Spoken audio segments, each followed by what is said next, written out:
नमस्कार साथियों, स्वागत है आप सभी का हमारे Khurana Study official YouTube channel पे। दोस्तों, वीएसटीसी और वीएड की जो दैनिक पाठ योजना की डायरी है आपको बनानी किस तरीके से है, तो आज मैं आपको हिंदी की दैनिक पाठ योजना के बारे में एक लेसन के बारे में बताऊंगा और आपका प्रकरण होगा इसमें संध्या, जो व्याकरण से लिया गया है। और आपके लिए पीडीएफ की अगर आवश्यकता हो तो डिस्क्रिप्शन बॉक्स में हमारे कॉन्टैक्ट नंबर दिए गए हैं और वहाँ से आप लोग कॉल करके चार्जेबल है, आप लोग ले सकते हैं।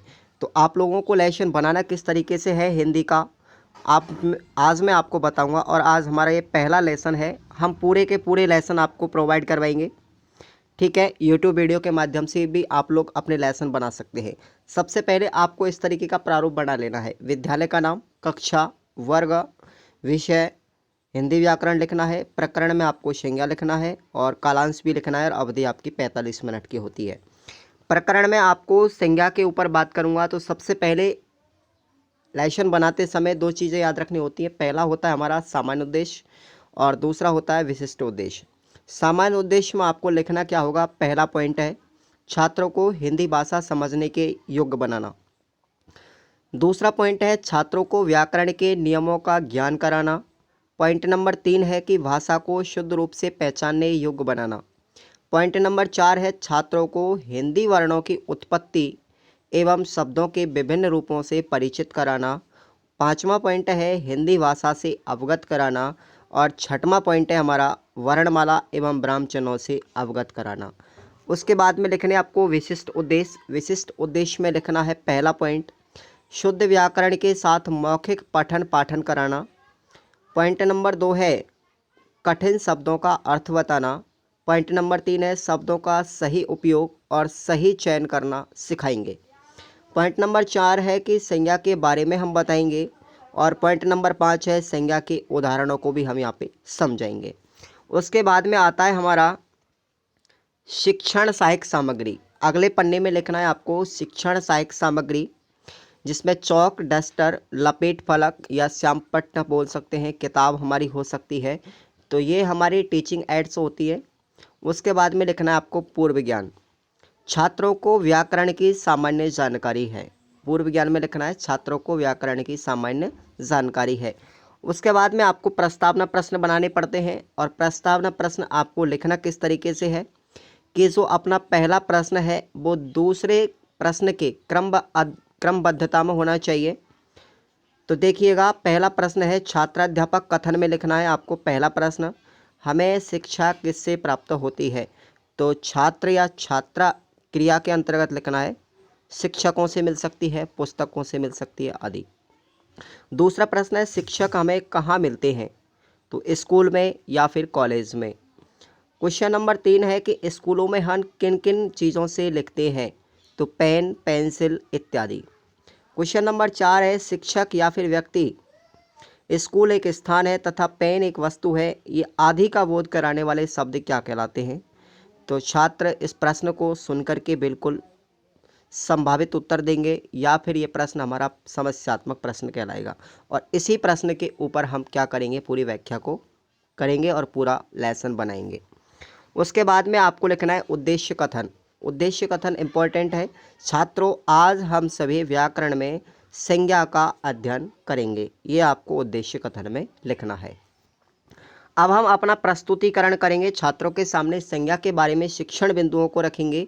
एक तरफ आपको शिक्षण बिंदु लिखना है और दूसरी तरफ आपको छात्र अध्यापक कथन लिखना है या फिर छात्र अध्यापिका कथन। संज्ञा, सबसे पहले शिक्षण बिंदु में संज्ञा की परिभाषा देंगे कि संज्ञा दो शब्दों से मिलकर बना है, सम प्लस ज्ञा। इसका मतलब संज्ञा सम का अर्थ होता है भली प्रकार से और ज्ञा का अर्थ होता है ज्ञान कराने वाले। अर्थात जो भली प्रकार से ज्ञान कराने वाले शब्द हैं उनको हम क्या कहते हैं, संज्ञा कहते हैं। संज्ञा की अगर परिभाषा की बात करते हैं हमें, तो किसी वस्तु, किसी व्यक्ति, स्थान, भाव आदि के नाम को हम संज्ञा कहते हैं। उदाहरण के लिए राम, सीता, दिल्ली, अनार, रामायण आदि। संज्ञा के भेदों के बारे में बात करेंगे तो संज्ञा के प्रकार है, अपने 5 प्रकार हैं। व्यक्तिवाचक संज्ञा, जातिवाचक संज्ञा, भाववाचक संज्ञा, द्रव्यवाचक संज्ञा और समूहवाचक संज्ञा। याद रखें आप लोग, द्रव्यवाचक संज्ञा और समूहवाचक संज्ञा ये दोनों ही जातिवाचक संज्ञा के उपभेद माने जाते हैं। अब हम बात करते हैं यहाँ पे पहली संज्ञा के बारे में विस्तार से, उदाहरण के सहित, परिभाषा के सहित, व्यक्तिवाचक संज्ञा। तो व्यक्तिवाचक संज्ञा है जो किसी व्यक्ति, विशेष, स्थान, वस्तु आदि का बोध कराती है, उसे हम व्यक्तिवाचक संज्ञा कहते हैं, जैसे राम, गंगा, हिमालय, कुरान, जयपुर इत्यादि।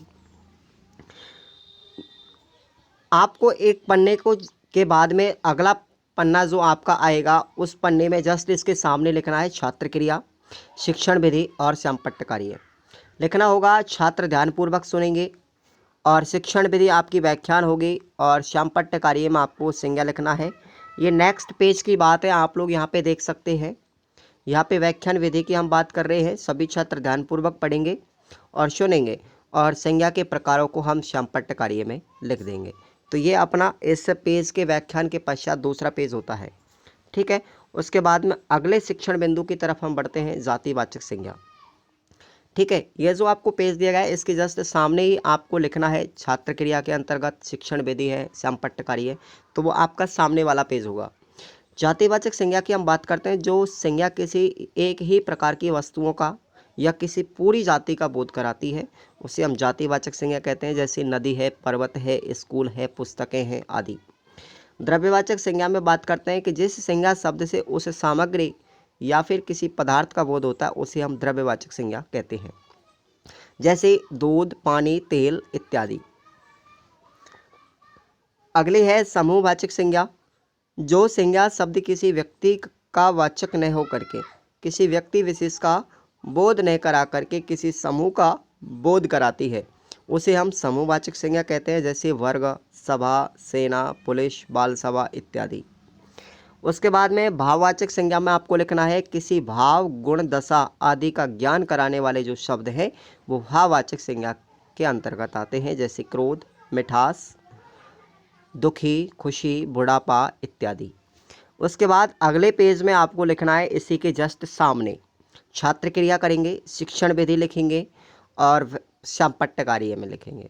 तो आपको यहाँ पे इस तरीके से अगले पेज में लिख देना है। छात्र क्रिया में सभी छात्र ध्यानपूर्वक सुनेंगे प्रत्येक पॉइंट में, शिक्षण विधि आपके प्रत्येक पॉइंट में व्याख्यान विधि होगी और श्यामपट्ट कार्य में आपको जातिवाचक संज्ञा के उदाहरण लिख देने हैं। उसके बाद समूहवाचक संज्ञा के उदाहरण लिख देने हैं। इस तरीके से आपका यहाँ पे लेसन पूरा होता है और उसके बाद में हम आते हैं प्रश्नों की तरफ। तो पहले प्रश्न होंगे हमारे पुनरावृत्ति प्रश्न। पहला प्रश्न है हमारा, संज्ञा किसे कहते हैं। दूसरा प्रश्न बनेगा संज्ञा के प्रकार बताइए और तीसरा प्रश्न हम लिख लेते हैं समूहवाचक संज्ञा किसे कहते हैं। तो ये हमारे पुनरावृत्ति प्रश्न होते हैं। उसके बाद में आते हैं मूल्यांकन प्रश्न, लिखना जरूरी है। पहला है व्यक्तिवाचक संज्ञा किसे कहते हैं और दूसरा प्रश्न है मूल्यांकन में भाववाचक संज्ञा किसे कहते हैं। उसके बाद बच्चे को हम गृह कार्य देंगे कि भाई संज्ञा किसे कहते हैं और संज्ञा के भेदों को पूरा करके आपको वर्णन सहित घर से लिख करके लाना है। तो इस तरीके से आपका जो लेसन प्लान है वो पूरी तरीके से संज्ञा के बारे में हम डिस्कस कर लिया। अगर मैं आपको यहाँ पे पूरी तरीके से सभी लेसनों को, हिंदी के जितने भी लेसन होंगे आपको मैं लगभग 20 लेसन प्रोवाइड करवाने की कोशिश करूँगा VSTC और B.Ed में। तो आपको यदि PDF की आवश्यकता हो यहाँ पे तो आप लोग ले सकते हैं, वो चार्जेबल होगी और हम एक ऐप के माध्यम से भी आपको, पाठ्य योजनाओं का एक ऐप होगा, उस ऐप पे आपको पूरा का पूरा VSTC और B.Ed का मटेरियल भी प्रोवाइड करवाया जाएगा, ठीक है। तो बहुत बहुत धन्यवाद आप सभी के लिए। सभी अपने दोस्तों के साथ में वीडियो को शेयर करिए, लाइक कीजिए और चैनल को सब्सक्राइब करना मत भूलिएगा। ज़्यादा से ज़्यादा अपने दोस्तों के साथ शेयर कीजिए। धन्यवाद दोस्तों, आप लोगों के लिए बहुत बहुत शुक्रिया।